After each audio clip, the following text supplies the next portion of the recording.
Hello everybody, I hope you're all well. Hi. Anora, directed by Sean Baker, has made quite the splash. Sorry, I don't know why I wrote quite the splash in my script. Quite the splash. Since its October release, it won the Palme d'Or at Cannes. It's really swept up this award season. The film follows Annie, played by Mikey-Madison, as she impulsively elopes with the son of a wealthy Russian oligarch and their ill-fated and very short marriage. And this film was received generally really well by both critics and audiences. It currently sits at 93% on Rotten Tomatoes and has a 7.8 out of 10 rating on IMDb. But because this film centers sex work, it's stirred up quite a bit of controversy, quite a bit of discourse. Yeah, what a shock. John Theresa, the discourse monster. There has also been controversy around Sean Baker, Mikey-Madison, and Mark Adelstein choosing not to employ an intimacy coordinator, which I'm also going to be touching on. But the most common complaint I've seen around Anora, as in like the most common critique of the film itself, that I've read online is that it is too or very male gazy. And this is something which really sparked my interest, because I think the male gaze is the perfect example of when a term enters the social media lexicon,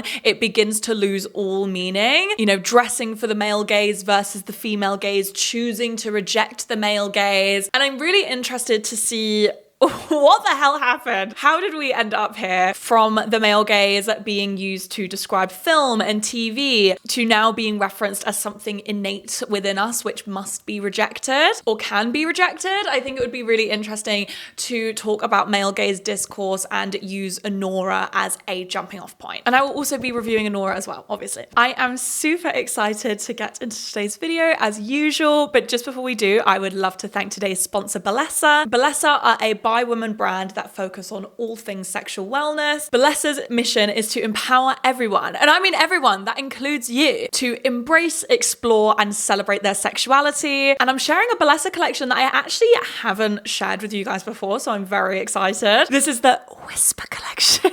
Sorry, I'm making myself laugh. This is the Whisper collection. This is Bellesa's first collection of silent toys. I have 4 different toys to show you guys, which means that is something for everyone. I like the bullet especially because it's very versatile. It's great to use with a partner as well. But we also have the Whisper Rabbit, which, as you guys can tell, covers all bases, and the Whisper Vibe, which is just internal if you don't want to get too overwhelmed, if you don't want too many moving parts going on. And the best part about all of these toys is that they are all whisper silent, which is not only great if you're using them with a partner, because sometimes I've found that that the loud vibrating can throw it off a little bit. It could be a little bit of a vibe killer, no pun intended. But almost all of us here either live with our housemates or we live with our parents, so we all need something from the Bellesa Whisper collection in our lives. And very excitingly, I am running another giveaway with Bellesa. These always go down an absolute treat with you guys. Everyone who signs up to our giveaway will either win a free Whisper Vibe or a free rose toy with any Whisper purchase. You guys know what the rose does. We all know Rose here. So make sure you click the link in the description to sign up to the giveaway. Thank you so much, Bellesa, for sponsoring today's video, and let's get into it.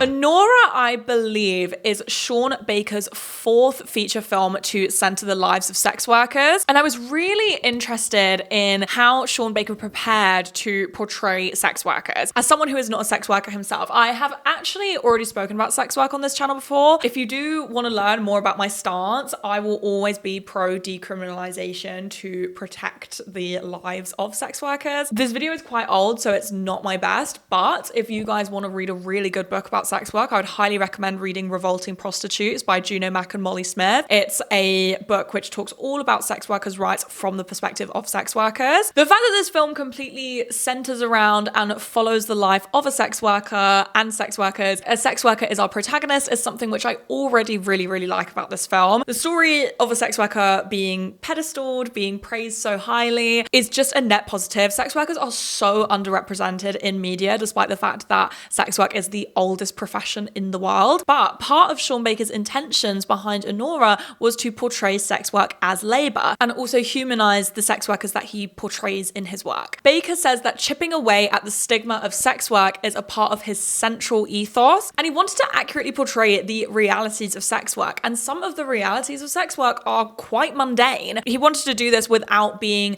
patronizing or insulting to these lives which millions of women and men around the world live. Sean Baker did ground research to prepare for Anora. He frequented New York strip clubs, which he thought that she would work in, and he received lap dances. To quote Sean Baker for The Guardian, "We had to. It was the most embarrassing thing. Real Curb Your Enthusiasm stuff. I'm trying to do an interview while having a lap dance, which is so ridiculous. Halfway through the dance, I would be like, okay, so what does a guy normally do in this moment? I'd totally kill the vibe. The dancers were cracking up." Not only did Sean Baker consult with sex workers during the writing and production of this film, but Andrea Werhan, who is a writer and a former sex worker, served as a consultant. And Werhan speaks very highly of Sean Baker, saying that Baker seeks to engage with the community rather than other us. The characterization of Annie was definitely a collaborative process between both Sean Baker and Mikey-Madison. Sean Baker actually cast Mikey-Madison before he even wrote the script. Mikey describes Annie as a character built from the ground up, and similarly to Sean, Mikey also did ground research to prepare for Anora. She visited strip clubs, received lap dances, interviewed the dancers, read memoirs, she shadowed dancers in their interactions with clients, and this was all done to better inform her performance, to assure that it was based in realism, and I can assume to avoid any sensationalism or falling into any stereotypes. Annie's characterization and Mikey's performance were another highlight of this film for me. Sean Baker wanted to avoid the hooker with a heart of gold stereotype, and I really think that him and Mikey did that very successfully. Annie is abrasive, outspoken, confrontational, without being a caricature, and I think that's the key, that's the sweet spot. I think that sometimes writers and directors can be a bit apprehensive to write bold women, right? To write women who are aggressive or flawed because they're concerned the audiences won't like them and they don't want to write someone that's unlikable. But first of all, Annie isn't unlikable in the slightest. You're rooting for her the entire time. But I think writers being afraid to write women with flaws, it leaves us with too many one-dimensional female characters. Annie is a very deeply layered character. You see so many sides of her in such a short period of time. You can tell that she is a character that has been crafted with a lot of love and care. And to continue discussing realism within Anora, the film involved a significant amount of improvisation, and this is my absolute favorite technique used in TV and film. One of my favorite TV shows, I haven't actually watched it in years, but I loved this TV show when I was a teenager, is This Is England. It was a film and then it had 3 seasons after the film. The writer and director Shane Meadows urged the cast to not learn the script properly and to improvise in order to create a more naturalistic setting. Now, something I'm very interested in getting into is the way Anora looks as in the film. A lot of the film takes place in the strip club where Annie works, and these scenes are lit with colors of blue, purple, and pink, feature a lot of naked women who are putting on performances for their clients. And I think when people are complaining about the male gaze in Anora, I think they are referencing to these scenes. And as I mentioned earlier, I'm going to be getting more into male gaze discourse later in this video. But the strip club scenes probably feel like they're appeasing to the male gaze because strip clubs were built for men.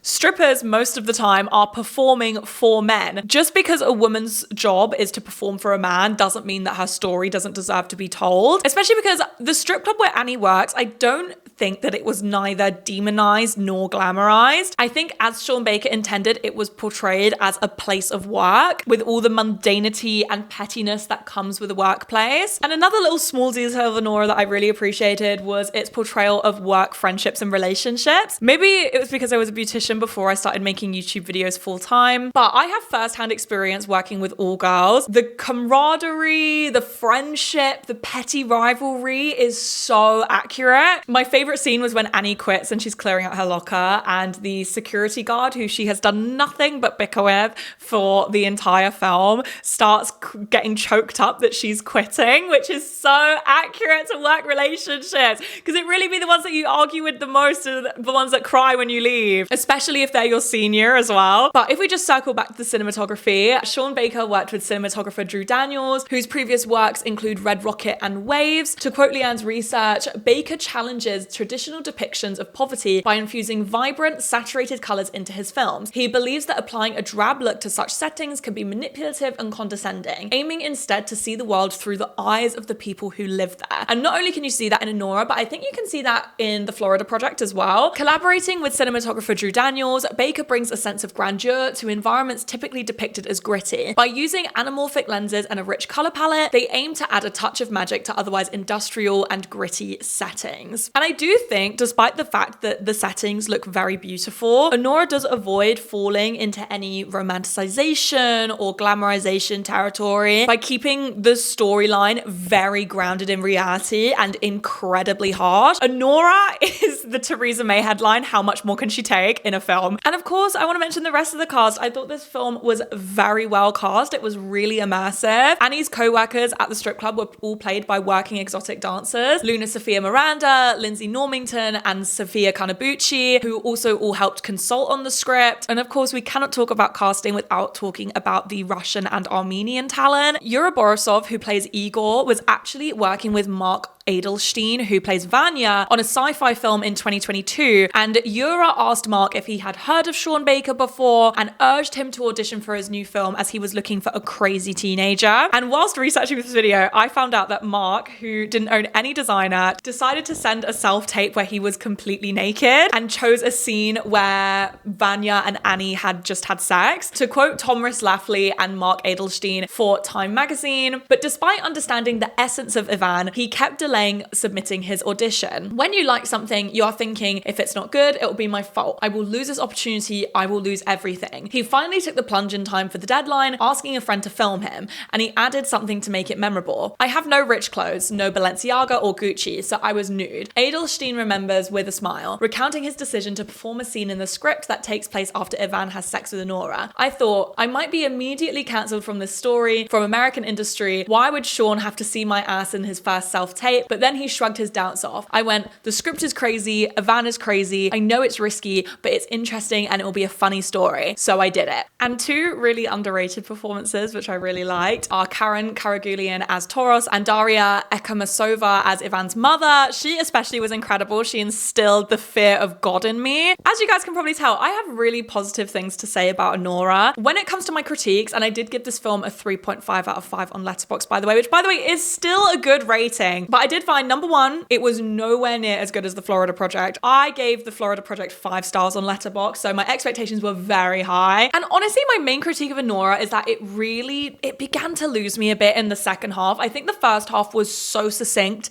Everything felt so intentional. I was so on board. And then it really began to lose me in the second half. I was just beginning to lose interest a little bit. I think that maybe Anora was around 20 minutes too long, but the ending scene I really wanted to discuss with you guys because it made me feel so conflicted, which is my favorite emotion to feel when I'm watching a film. I'm going to spoil the ending for Anora, so I'm going to put a timestamp here if you want to skip or pause the video, watch the film, and then come back. Make sure you come back. The conclusive scene of Anora, Igor is dropping Annie back to her home after a chaotic few nights and her marriage to Ivan being annulled and her dream of a better life completely falling apart in front of her eyes. Igor gives Annie the wedding ring Ivan proposed to her with, and Annie thanks Igor by mounting his lap, beginning to have sex with him. Igor then tries to kiss Annie, which leads to her breaking down in a flood of tears. Now, this scene made me feel so conflicted because at first I was sat in the cinema. By the way, I just have to say that when I was watching this film,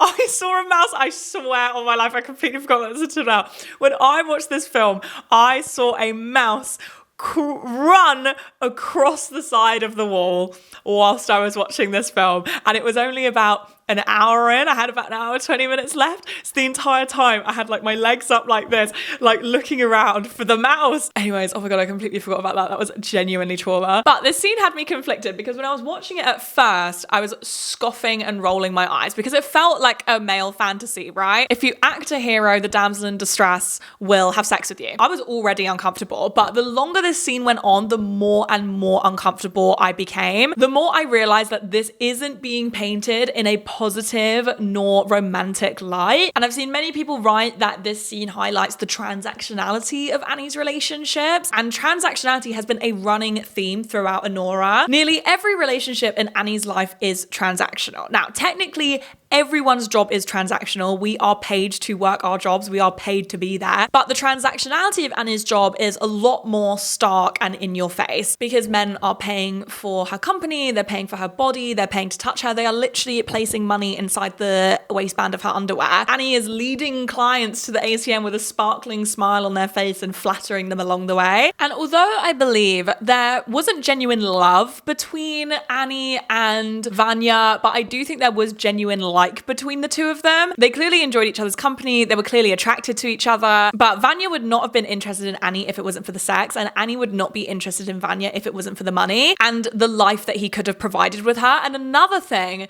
that I liked about Anora is that although it's not an overtly political film, it is probably one of Sean Baker's first films where the rich are the very clear enemy. In the Florida Project, there aren't really any rich people present. It just is focused on the working class. There isn't like a clear villain present, or it's not as clear cut to the audience that the rich people are the bad guys. Meanwhile, in Anora, it's a lot more clear cut, and I really liked that. But anyway, sorry, circling back. Annie's sexual prowess is probably the only power that she wields in her life. But, you know, it's an extremely limited power. She's really only is able to exercise power within her workplace. And even then, she still works for someone else. Annie's job, being an exotic dancer, occasionally being a full-service sex worker, she is constantly dehumanized and disrespected because of her job by Vanya's friends, by Toros, by Garnick, by Vanya's parents, and they are probably the same people who would pay for her services. I think that's what Anora really hit the nail on the head with, is the true stigma attached to sex work. Anora positioned itself as the pretty woman antithesis in a lot of its marketing, and I think it did that very rightly so. I actually thought it was very clever. As Preeta Bradshaw writes for The Guardian, Anora is Pretty Woman if it bore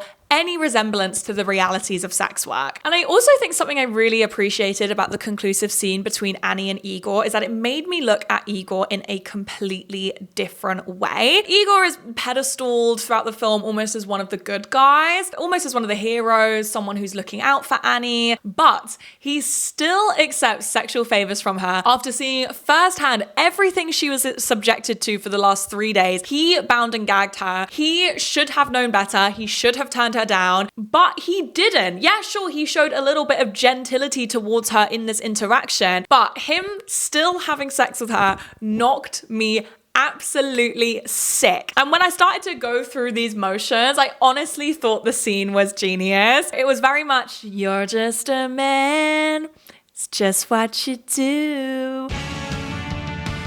In a Variety Actors on Actors interview with Pamela Anderson, Mikey-Madison revealed that she and Mike Adelstein turned down Sean Baker's offer to use an intimacy coordinator, choosing to keep the setting small and intimate. Did you have an intimacy coordinator? That's the big thing now these days, right? Yeah, well, for our film, we didn't. It was a choice that I made, that the filmmakers offered to me if I wanted to bring on an intimacy coordinator or not. At the time, Mark Eidelstein, who plays Yvonne in the film, we decided that it would be best just to keep it small with us, and then Sean Baker, the director, and Sammy Kwan, his producing partner, and his wife. There are less sex scenes, more sex shots. That's what Sean likes to say. And this caused quite the controversy, and honestly, actually, rather than controversy, it triggered off a real conversation and raised questions around whether intimacy coordinators should be optional for actors. I think before we begin discussing this, we should first get into what the role of an intimacy coordinator actually is. I have actually discussed intimacy coordinators before in this video about The Idol, but just to quote Wikipedia, an intimacy coordinator is an advocate, a liaison between actors and production, and a movement coach and/or choreographer in regards to nudity and simulated sex and other intimate and hyper-exposed scenes. And I do think this is something that people do forget about intimacy coordinators, is that their work does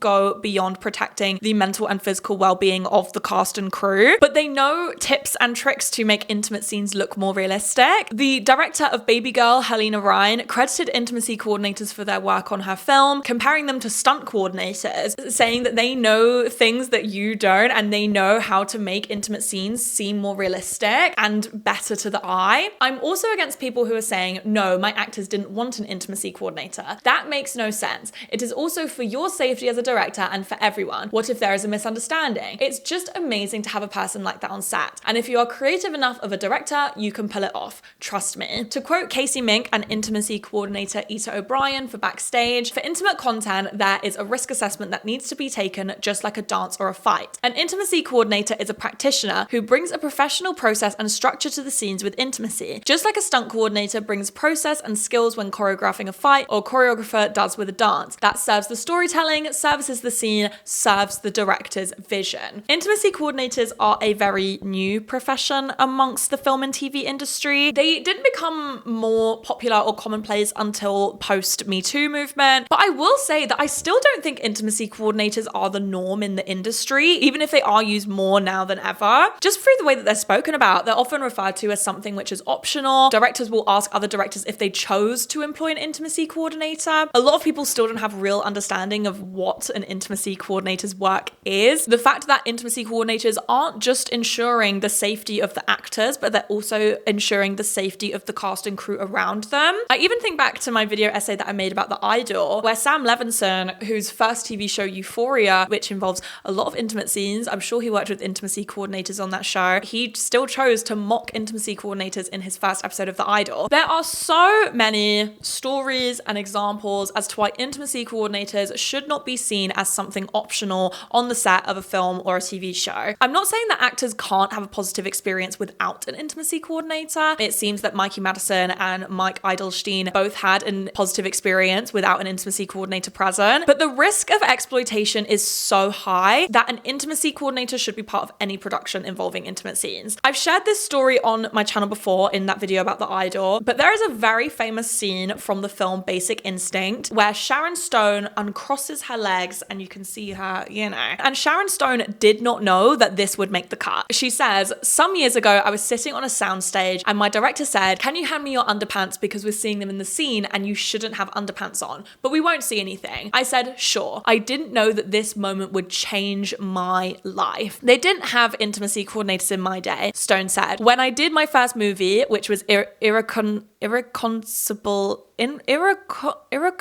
Okay guys, I'm gonna keep it so real. I don't know how to pronounce this word. We know what I'm trying to say here. I'm gonna write it on the screen. I had a topless scene and they didn't even clear the set. Everybody's on set, like 1,000,000 people on set. And I take my top off and this actor screams, 'Would you get out of the fucking way? I can't see her tits.'" Emilia Clarke shared how terrified she was to shoot her nude scenes on the set of Game of Thrones, and she would often be in floods of tears before shooting. And she also speaks about how her co-star Jason Momoa really advocated for her on set. It's only now that I realize how fortunate I was with that, because that could have gone many, many, many different ways, she said. Because Jason had experience, he was an experienced actor who had done a bunch of stuff before coming onto this. He was like, "Sweetie, this is how it's meant to be. This is how it's not meant to be. And I'm going to make sure that's the fucking gaze." He was always like, "Can we get her a fucking robe? She's shivering." He was so kind and considerate and cared about me as a human being. Blue is the Warmest Color was really positively received by both critics and audiences alike after its 2013 release and premiere. It actually won the Palme d'Or at Cannes. And I especially think it was really well received because it was one of the real first mainstream romance films centering a sapphic couple. Representation for sapphics was very few and far between, not even 15 years ago. But very shortly after the film's release, both lead actresses, Adele Exarchopoulos and Léa Seydoux, spoke out against the director Abdelatif Kechiche. Both women said the working conditions on set were really poor. Abdelatif reportedly required both Adele and Léa to perform as many as 100 takes whilst filming intimate scenes. And I've seen Blue is the Warmest Color. These scenes are very explicit and graphic. He wanted to have sex scenes, but without the choreography. Adele said at a press conference at the Toronto Film Festival in 2013, "Once we were on the shoot, I realized that he really wanted us to give him everything. Most people don't even dare ask the things that he did, and they're more respectful." To give all perspectives, Adele Exarchopoulos spoke to iNews in 2023 and said the controversy around the intimate scenes was blown out of proportion, and that the film not having an intimacy coordinator was more reflective of the time that the film was shot. "I know the truth," Adele said. "I love this experience. It was hard, it was intense, it was not conventional, but I love him and his contradictions. We are two wild animals." I do think, regardless of how either actress feels about the situation now, that these grueling working conditions and in what my ears sounds like exploitation would not have occurred preferred if these women had intimacy coordinators on set advocating for them. And this is why intimacy coordinators should be integral to any production involving intimate scenes. Michaela Coel speaks very highly of intimacy coordinators. Michaela Coel wrote and directed and starred in the show I May Destroy You, which I would highly recommend. One of the best TV shows I've ever watched. And Michaela Coel worked with Ita O'Brien, who was the intimacy coordinator that I quoted earlier. And Ita O'Brien supported Coel really clearly with the intimate content, helping her be clear and clean for her to step back into the role of being an actor to serve character. I think this entire intimacy coordinator debacle has been incredibly frustrating because Sean Baker is someone who very clearly advocates for sex workers, telling the stories of sex workers, which, as I said earlier, despite being the oldest profession in the world, is really underrepresented in media. And I think that more representation of sex workers will lead people to humanize them more. I have seen and heard so many sex workers positively endorse Sean Baker's work. He hired sex workers as consultants for Anora, and not having an intimacy coordinator is just so disappointing. And not just not having an intimacy coordinator, but then triggering a conversation around intimacy coordinators and whether they're a necessary part of production was also extremely frustrating. Even if the experience was positive for everyone involved, things can so quickly swing the other way. I think we just need to move past this notion that intimacy coordinators should be optional. They should be present in any production which involves intimate scenes. A really interesting critique I see levied against Anora. Am I pronouncing that word right, by the way? Levied? Levied? Levied. Surely it's levied. Is that it's too male gazy. And I really, really want to get into this critique today because the male gaze is one of those terms that as soon as it entered the internet lexicon, it has become so far detached from its original meaning. And I want to basically get into how the hell we ended up here. I'm specifically referring to those TikToks of girls dressing up in their outfits, saying when they're dressing for the male gaze versus when they're dressing for the female gaze, when they used to dress for the male gaze versus now that they dress for the female gaze. And the male gaze is just 2021 fashion trends and the female gaze is just 2024 fashion trends. But we'll get into that in just a moment.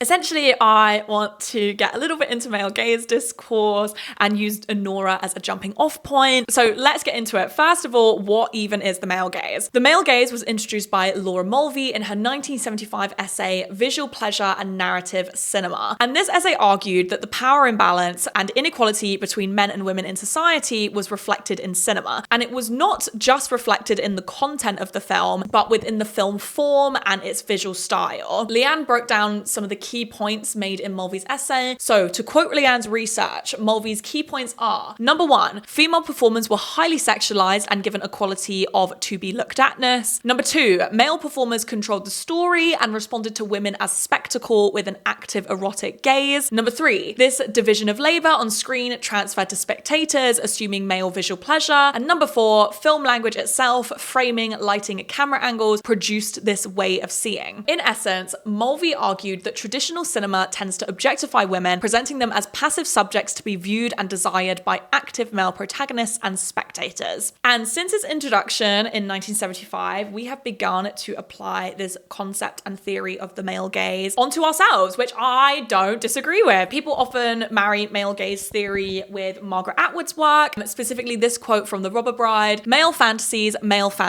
Is everything run by male fantasies? Up on a pedestal or down on your knees, it's all a male fantasy. That you're strong enough to take what they dish out or else too weak to do anything about it. Even pretending you aren't catering to male fantasies is a male fantasy. Pretending you're unseen, pretending you have a life of your own, that you can wash your feet and comb your hair unconscious of the ever-present watcher peering through the keyhole in your own head, if nowhere else. You are a woman with a man inside watching a woman. You are your own voyeur. Sorry, I just want to say that quote sends like shivers down my spine every single time. Now the male gaze is tied to the self and it's tied to self-objectification and is debated a lot online, especially a few years ago, whether the male gaze is real or not, whether we truly have internalized a male gaze and whether any work can be done to be rid or undo this internalized male gaze. Now, will I be able to answer any of these questions today? No, because that's not what this video is about.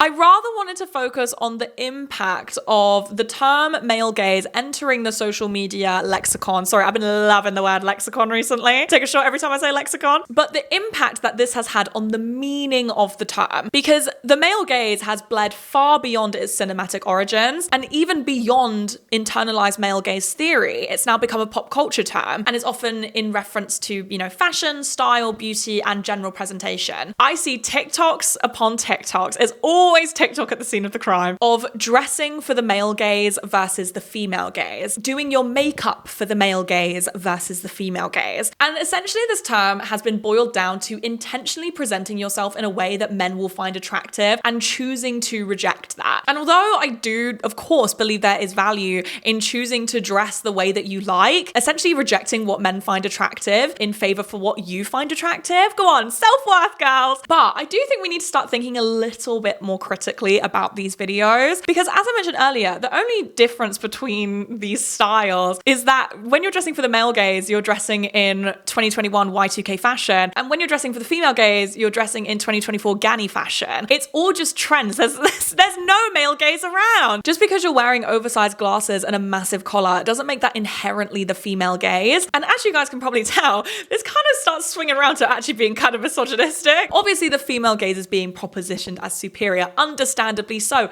Girlies, we should be dressing for ourselves, not for what men find attractive. But whenever a woman wears a low-cut top or a short skirt or heels or even a top showing their décolletage, God forbid, the wearer of these clothes will be essentially perceived as someone who's trying to appease to the male gaze, therefore lesser than. And I think we need to start questioning whether any of this is productive. Because first of all, Laura Mulvey herself, who wrote the original male gaze theory, she didn't think it was as simple as just being able to invert it and boom, female gaze. And again, I think there is absolutely something there to question about why we dress the way that we dress and whether you are forfeiting your own comfort to appeal to men. I think about how normalized it used to be for women to wear heels every day, whether it was at work, whether it was in their everyday life, because it was seen as more feminine, more womanly, men found heels more attractive. And now it's far more socially acceptable for women to wear flat shoes to work. Women can now wear trainers in their day-to-day life. Trainers have actually become cool and trendy. And this is an objective good because women were forfeiting their own comfort for men's visual pleasure. But if we just circle back to Anora, the reason why I am bringing up the male gaze and it entering the social media lexicon and how that's changed the term is because I do think the mainstream understanding of what the male gaze is has impacted the way that people use the term, or rather misuse the term. And I'm not trying to say that people aren't allowed to critique or criticize Anora. Go ahead, girls, we're all entitled to our own opinion. If you want to critique Anora for feeling a bit voyeuristic, knock yourself out. But I disagree with the take that Anora is male gazy. Firstly, I don't think people would be levying this critique if the film was the exact same but was directed by a woman, despite the fact that women can perpetuate the male gaze in cinema as well. I definitely think there were shortcomings. The intimacy coordinator situation, I literally just spoke about it, which perhaps would not have happened if the film was directed by a woman. But I do think that Anora is male gazy